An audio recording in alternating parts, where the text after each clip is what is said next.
Hello बच्चों, तो स्वागत है आप लोगों का ब्रिलियंट कैरियर एकेडमी में। आज हम ज्योग्राफी का चैप्टर नंबर 2 पढ़ेंगे, एग्रीकल्चर, कृषि। कृषि के बारे में जानेंगे, क्या क्या होता है इस वीडियो में जानेंगे हम लोग। चलिए स्टार्ट करते हैं आज की क्लास को।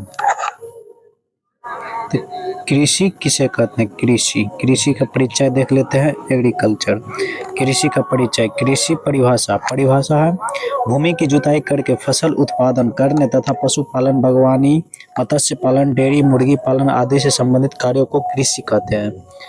कृषि हम किसे कहेंगे? जो भूमि जुताई करके फसल उत्पादन करते हैं या पशुपालन करते हैं, बागवानी खेती करते हैं, मत्स्य पालन करते हैं, डेयरी, मुर्गी पालन आदि से संबंधित कार्यों को कृषि कहते हैं। तो आप लोग परिभाषा लिख लीजिएगा, पूछेगा एग्जाम में कृषि किसे कहते हैं, तो ये लिखना है। आगे देखते हैं कृषि का उद्भव। कृषि का उद्भव, ये उद्भव है, उद्भव, ठीक। तो चलो देखते हैं कृषि का उद्भव कैसे हुआ है। कृषि का उद्भव मानव सभ्यता के प्रारंभिक काल से लोग शिकार एवं भोजन संग्रह पर निर्भर थे। मानव सभ्यता जब स्टार्ट हुआ, मानव सभ्यता प्रारंभिक काल से लोग शिकार एवं भोजन संग्रह पर निर्भर थे। लेकिन उस समय मानव खाना बदोश होता था, आखेट करता था, और धीरे धीरे मनुष्य ने पौधे उगाना, पशुपालन सीखा। इससे से कृषि का विकास हुआ था। सबसे पहले कृषि जो धान उपजाया गया था सुलेमान और गिरधर पहाड़ी के नीचे, सबसे पहला पाकिस्तान में। लगभग 8,000 से 10,000 वर्ष पूर्व कृषि की शुरुआत मानी जाती है।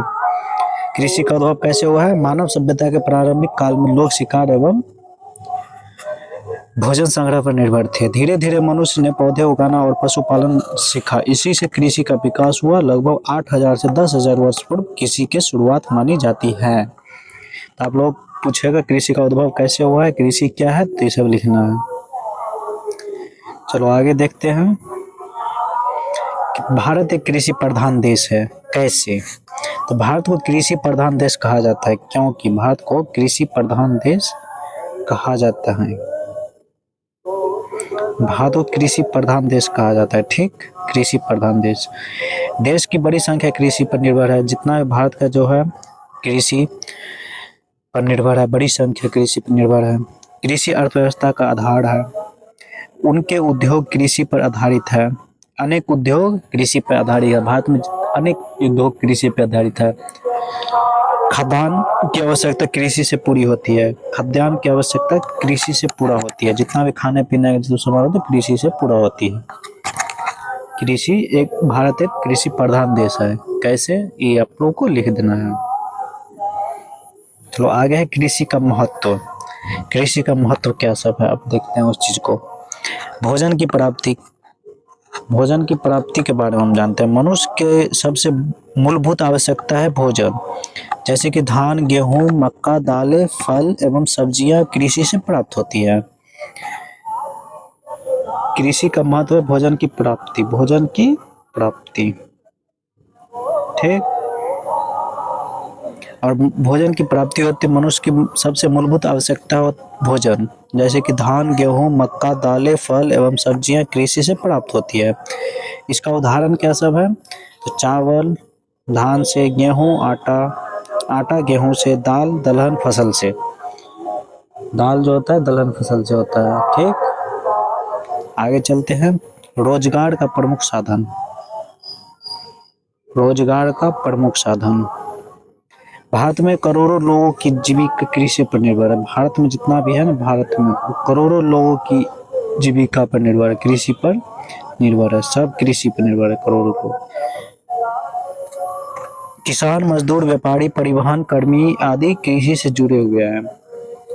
उद्योग का कच्चा माल, उद्योगों का कच्चा माल।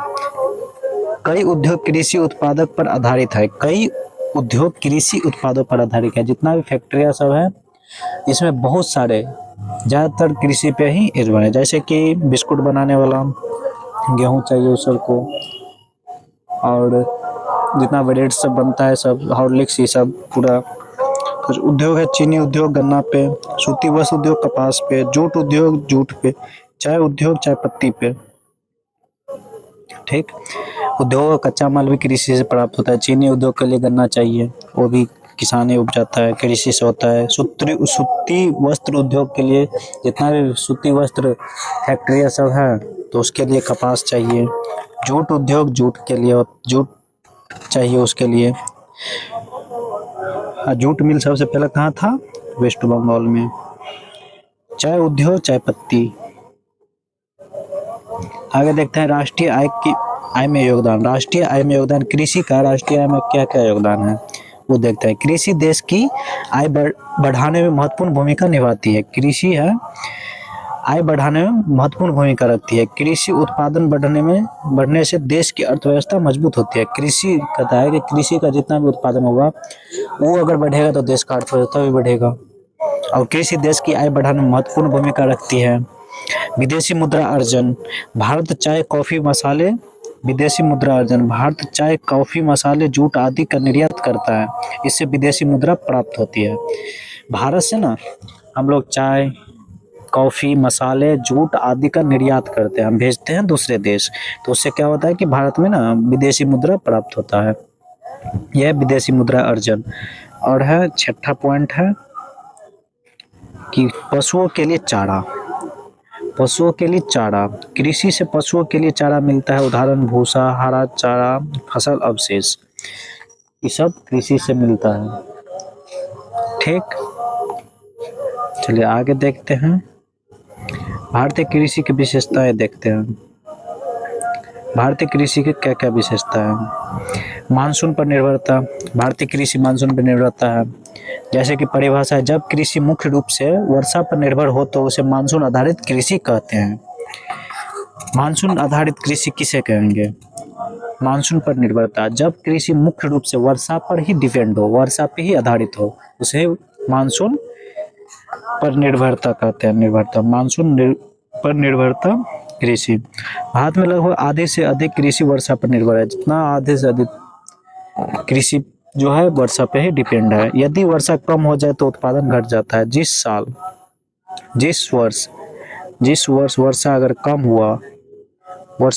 हुआ तो उस साल कृषि भी घट जाता है, उत्पादन घट जाता है। श्रम प्रधान कृषि। श्रम प्रधान कृषि हम किसे कहेंगे? इसका परिभाषा है, जिस कृषि में मानव श्रम का अधिक उपयोग होता है उसे श्रम प्रधान कृषि कहते हैं। जिस कृषि में मानव श्रम का अधिक उपयोग होता है उसे श्रम प्रधान कृषि कहते हैं। भारत में अभी भी अधिकांश किसान हाथों एवं साधारण उपकरणों से खेती करते हैं। जैसे कि किसान देखो कुदाली से खेत को तम रहा है, कुदाली से। अधिकांश भी पहले हल चलता था जो दो बैल से जोता जाता था खेत को। अब ना ट्रैक्टर आ गया, अब नया नया उपकरण आ गया हर एक चीज का, गेहूं काटने वाला, धान काटने वाला। पहले तो सब कुछ हाथे से करता, अभी भी अधिकांश गांव में अभी भी हाथे से होता है। छोटी एवं बिखरी जोतें। परिभाषा इसका क्या है? थर्ड पॉइंट का, किसानों की भूमि का छोटे छोटे टुकड़ों में बंट जाना जोत कहलाता है। जोतना ना खेत जो जोतता है, कृषि किसानों की छोटे छोटे भूमि को टुकड़े में बंट जाना जोत कहलाता है। भारत में अधिकांश किसानों के पास छोटी जोतें हैं। आगे 4 नंबर देखते हैं, खाद्यान्न प्रधान कृषि। भारत में खाद्यान्नों फसलों का उत्पादन अधिक है। खाद्यान्न जो खाने वाला फसल है ना, जैसे कि मक्का, गेहूं, ज्वार, बाजरा, धान, ये सब प्रमुख खाद्य फसल है। तो भारत में खाद्यान्न फसलों का उत्पादन अधिक होता है। 5वां है जनसंख्या का दबाव। भारत की जनसंख्या अधिक होने के कारण कृषि पर भूमि पर दबाव बढ़ता जा रहा है।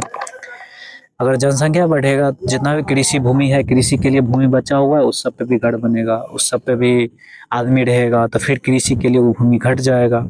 आगे चल के बहुत सारे भूमि पे ऐसे होगा कि जनसंख्या उस पर आदमी रहने लग जाएगा। परंपरागत कृषि क्या है? आज भी अनेक क्षेत्रों में किसान बैल, हल एवं पारंपरिक उपकरणों का उपयोग करते हैं। देखो बैल ऐसे ही जोता जाता था खेत को।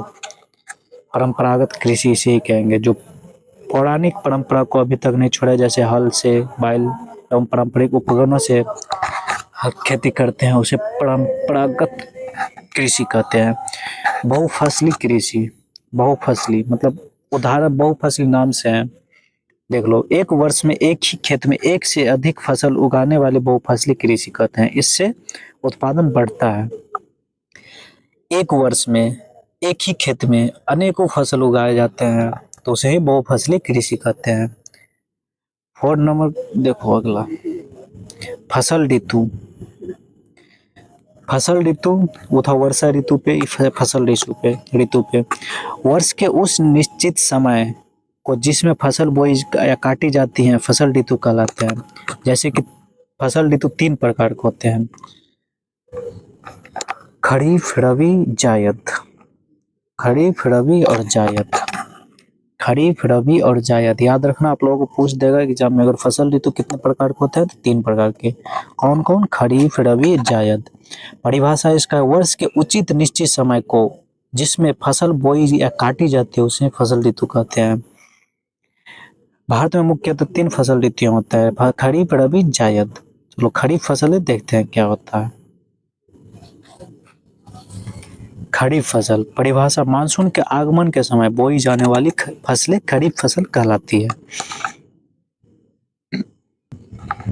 खरीफ फसल हम किसे कहेंगे?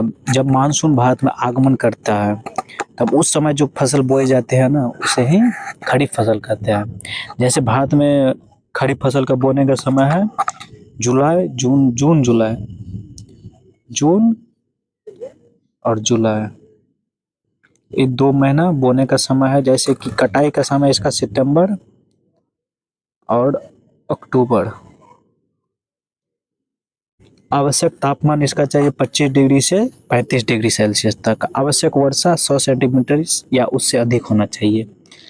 और इस फसल में खरीफ फसल कौन कौन सा होता है वो देख लो, याद रखना। आप लोगों को ऑब्जेक्टिव पूछ देगा खरीफ फसल इनमें से कौन है, या खरीफ फसल की मिलान कीजिए, रबी फसल की मिलान कीजिए, सब पूछ देता है एग्जाम में। ये सब आप लोग को याद रखना होगा।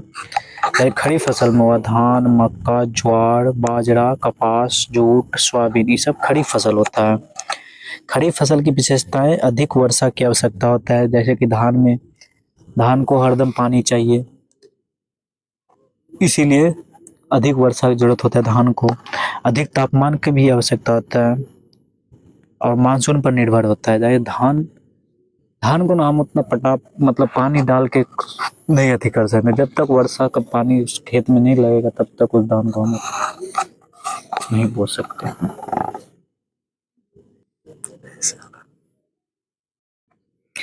चलो हम देखते हैं जायद फसल। जायद फसल देखते हैं, इसका परिभाषा क्या है? रबी और खरीफ के बीच, जब रबी और खरीफ फसलें उगाई जाती है उसके बीचे में मतलब जायद फसल को बोया जाता है। जैसे बोने का समय मार्च अप्रैल और काटने का समय जून जुलाई। और खरीफ फसल का बोने का समय जून जुलाई और काटने का सितंबर अक्टूबर, नवंबर भी चल जाता है। और बोने का समय उसका होता है जून जुलाई। ऐसे ही रबी फसल बोने का समय नवंबर दिसंबर और काटने के समय मार्च अप्रैल। इसी बीच में रबी जायद फसल बोया जाता है। चलो आगे देखते हैं इसकी प्रमुख फसल क्या क्या है। तरबूज, खरबूजा, खीरा, ककड़ी, सब्जियां, ये सब प्रमुख फसल है इसका। ठीक, चलो आगे देखते हैं कृषि के प्रकार। कृषि के प्रकार, पहला है कि निर्वाह कृषि, वाणिज्य कृषि, बागान कृषि।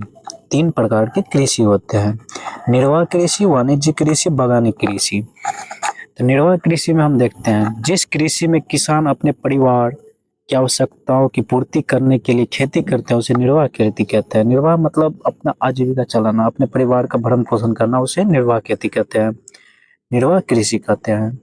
वाणिज्य कृषि है परिभाषा इसका, जब बाजार में बेचने के लिए फसलें उगाई जाती हैं तो उसे वाणिज्य कृषि कहते हैं। जब हम बाजार के लिए चाहे मार्केट में बेचने के लिए, मंडी में ले जाने के लिए हम कृषि करते हैं, वाणिज्य कृषि कहते हैं। आज निर्वाह कृषि हम लोग उसे कहेंगे जो अपने परिवार का भरण पोषण या पालन पोषण करते हैं, उसे निर्वाह कृषि कहते हैं शॉर्ट में। वाणिज्य कृषि जो बाजार में बेचने के लिए हम उपयोग करते हैं, फसलें उगाते हैं, उसे वाणिज्य कृषि कहते हैं। एक होता है बागानी कृषि। बागानी कृषि बड़े बड़े खेतों में एक ही फसल का उत्पादन करना बागानी कृषि कहलाता है। जो बड़े बड़े खेतों में होता है एक ही फसल का उत्पादन करना बागानी कृषि कहलाता है। इसका उदाहरण है चाय, कॉफी, रबड़।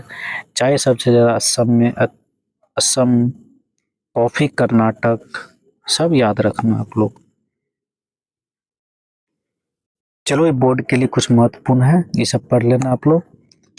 तो आज की क्लास को यहीं पे ख़त्म करते हैं। आप लोगों को अच्छा लगे वीडियो को लाइक और सब्सक्राइब जरूर करिएगा। तो थैंक यू। आज की क्लास यहीं पे ख़त्म करते हैं, कल पार्ट 2 लाएंगे। आप लोग जरूर इस चीज़ को लिख लीजिएगा।